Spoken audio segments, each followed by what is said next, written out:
outline drawing ပုံလွယ်နဲ့ဘယ်လိုရေးကြမလဲအားလုံးပဲမင်္ဂလာပါခင်ဗျာ Sublime School ကနေကြိုဆိုပါရစေကျွန်တော်ကတော့အောင်သူဖြိုးပါလာမယ့်နိုဝင်ဘာလမှာ Sublime School ကနေ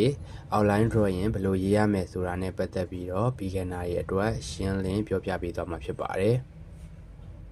အခြေခံပကြီးသင်ရိုးပုံစံမျိုးသွားမှာမဟုတ်ပဲကျွန်တော်တို့ကြည့်ဆွဲမဲ့ပုံတစ်ခုချင်းစီတိုင်းကိုဘယ်လိုပုံစံမျိုးနဲ့ချင်းကပ်လို့ရှိရင်ပို့ပြီးလွယ်မယ်ဘယ်လိုပုံစံမျိုးလေးထပ်ဖြည့်ဆွဲလိုက်ရင်ပို့ပြီးလှမယ်တပည့်ရာတွေကိုဖျောက်ပစ်လိုက်ရင်ပို့ပြီးကြည့်ကောင်းမယ်ဒါတွေကိုပါရှင်းလင်းပြောပြသွားမှာဖြစ်ပါတယ်အဓိကအပြင်အောက်ဒိုးတွေထွက်တဲ့အခါမြင်မြန်ဆန်ဆန် sketch တွေကောက်လို့ရအောင်ဒီ outline drawing တွေရေးလို့ရအောင်ပေါ့နော်ပြီးတော့ဘယ်လိုရှုခင်းတွေကပို့ပြီးတော့ဆွဲရတာကိုယ့်အတွက်အဆင်ပြေမလဲဘယ်လိုရှုခင်းတွေဆိုရင်ဆွဲရခက်ခဲမလဲဒါတွေကိုနည်းနည်းပါးနားလည်သွားအောင်ပေါ့အဲ့ဒါတွေနဲ့ပတ်သက်ပြီးတော့ဆွဲပြရင်းနဲ့ရှင်းပြသွားမှာဖြစ်ပါတယ်သင်တန်းပုံစံမျိုးတော့တိတိကျကျကြီးတော့ဖြစ်လာမှာမဟုတ်ပါဘူးအခြေခံသင်ရိုးမဟုတ်ပေမဲ့လည်းအခုမှစပြီးတော့စိတ်ဝင်စားလို့ပကြီးလိုက်ဆွဲခြင်းတဲ့သူတွေပါလာခဲ့မှာဆိုလို့တချို့သောရက်တွေတချို့သောဗီဒီယိုတွေမှာတော့အခြေခံနဲ့ပတ်သက်တဲ့လေ့ကျင့်ခန်းလေးအချို့တော့ကျွန်တော်ထည့်သွင်းပေးသွားဖို့ရှိပါတယ်အဓိကတော့အစောပိုင်းဗီဒီယိုတွေမှာအခြေခံလေးတွေဖြစ်ဖို့များမယ်ပေါ့နော်အခြေခံဆိုတာကကျွန်တော်တို့ basic drawing ပုံစံမျိုး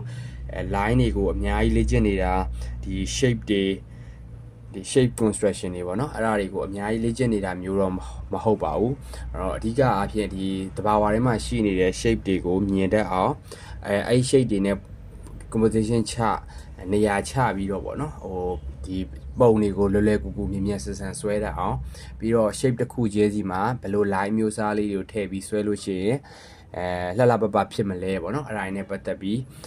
ထည့်ပြီးတော့ပြောပြပေးသွားမှာပေါ့နော်ဆွဲရင်းထဲမှာလေ့ကျင့်ခန်းအတူတူလုပ်သွားတဲ့သဘောမျိုးလည်းဖြစ်နိုင်ပါတယ်အဲ့တော့တချို့သောလေ့ကျင့်ခန်းတွေမှာတော့ကျွန်တော်တို့မှာ line ကိုမှဘယ်လို line မျိုးတွေကိုဘယ်လိုအသုံးချလို့ရှိရင်ပို့ပြီးတော့လွယ်မလဲပေါ့နော်အဲ့ဒါတွေနဲ့ပတ်သက်ပြီးတော့လည်းကျွန်တော်ထည့်ပြီးတော့ရှင်းပြပေးသွားမှာဖြစ်ပါတယ်သင်တန်းသဘောမျိုးမဟုတ်ဘဲနဲ့ဒီတိုင်းကျွန်တော်တို့ပေါ့ပပပျော်ပျော်ရွှင်ရွှင်လေးရေးဆွဲချင်တာဖြစ်တဲ့အတွက်ပါဝင်ရေးဆွဲချင်တဲ့သူအားလုံးကိုလည်းကျွန်တော်ဖိတ်ခေါ်ပါတယ်အဲ့တော့ဘာပစ္စည်းတွေဝယ်ရမှန်းမသိတဲ့သူတွေဒါမှမဟုတ်လည်းဝယ်ပြီးသားပစ္စည်းတွေတချို့ရှိနေတယ်ကိုယ့်ရှိမှရှိတဲ့ဟာအဆင်ပြေလားမပြေလားမသိတဲ့သူတွေက